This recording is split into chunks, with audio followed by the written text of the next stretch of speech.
नमस्कार साथियों, मेरा नाम आफरी बानो है और आप सभी का स्वागत है प्रवासी ज्ञान में। आज हम आपको लेके जाने वाले हैं हुमायूं टॉम्ब यानी हुमायूं के मकबरे में, जो दिल्ली में स्थित है।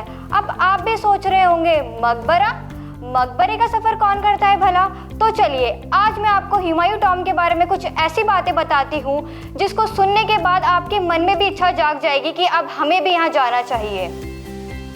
यह बात है सन 1556 की, जब हुमायूं अपनी लाइब्रेरी में थे और उन्हें अजान की आवाज़ आती है और वह अजान की आवाज़ सुन के नमाज़ पढ़ने के लिए जाते हैं।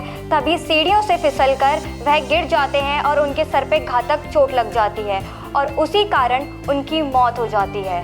लेकिन कई सालों तक उन्हें दिल्ली के पुराने किले में दफनाया रखा था। वैसे तो आपने सुना ही होगा कि एक पति ने अपनी पत्नी के लिए मकबरा बनवाया, जिसे आज हम ताजमहल के नाम से जानते हैं। लेकिन हुमायूं का मकबरा वो स्मारक है जिसे एक पत्नी ने अपने पति के लिए बनवाया था। जी हाँ, उनकी पहली पत्नी थी वो हाजी बेगम। हालांकि हुमायूं भारत के दूसरे मुगल बादशाह थे, लेकिन मुगलों में से सबसे बड़ा मकबरा हुमायूं का ही था।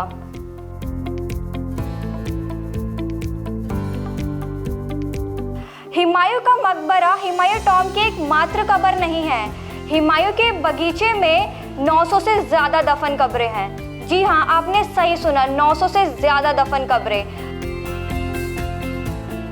तो चलिए अब इसी के साथ मैं बुलाना चाहूँगी मेरी सहपाठी अपर्णा को, जो आपको हुमायूं टॉम्ब के बारे में विस्तार में बताएंगी, उनके कब्रों के, मकबरे के वास्तुकला और संरचना के बारे में।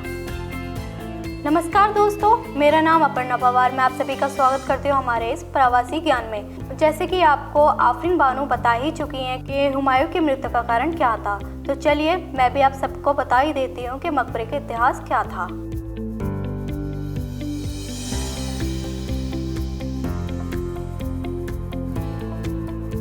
जैसे ही आप एंट्री गेट से अंदर आएंगे तो आपको एक खूबसूरत बाग दिखाई देगा। वह बाग बू हलीमा का हुआ करता था। वह बू हलीमा हुमायूं की एक खास आया थी, जो कि वो बहुत ही महत्वपूर्ण पद पर रही होंगी, जिसके कारण उनके नाम से कब्र बनाई गई थी।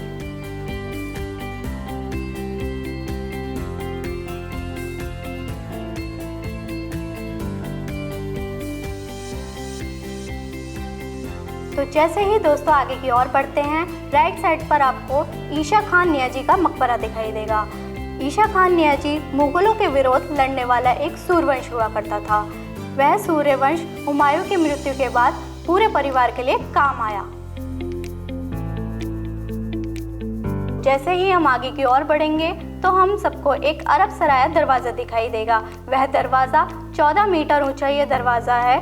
इसके लाल पत्थर और सफ़ेद पत्थर हम सभी को एक सुंदर रूप देता है।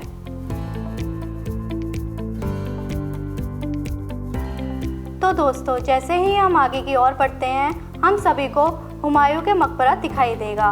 वह मकबरा 1555 में बेगा बेगम उनकी पत्नी ने बनवाया था। 1565 में वह मकबरा बनकर तैयार हुआ था। मकबरे को बनवाने के लिए 15 लाख रुपए का खर्चा आया था। चारों ओर इन कोठरियों में 17 खुले द्वार हुआ करते थे। बहुत बहुत धन्यवाद अपर्णा आपका, आपने हमें बहुत अच्छे से हुमायूं टॉम्ब के बारे में बताया। तो चलिए अब मैं आपको बताती हूँ आप हुमायूं टॉम्ब कैसे और कब आ सकते हैं।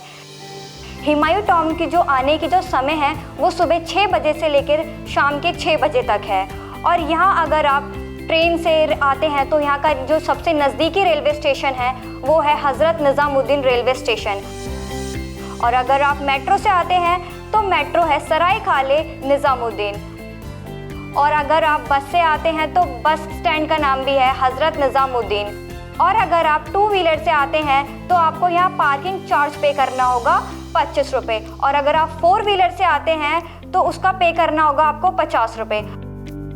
अब बात करते हैं टिकट्स की। जो हम भारतीय हैं, हमारे लिए टिकट प्राइस रहेगा 40 रुपये। और जो आउट ऑफ इंडिया या कि जो फॉरेनर हैं उनके लिए टिकट प्राइस रहेगा 600। और आपकी जानकारी के लिए मैं ये भी बता देती हूँ कि 1 से 15 साल के बच्चों के लिए यहाँ की एंट्री फीस फ्री है। तो कैसा लगा आपको आज का हमारा प्रवासी ज्ञान सफ़र है दिल्ली हुमायूं टॉम्ब?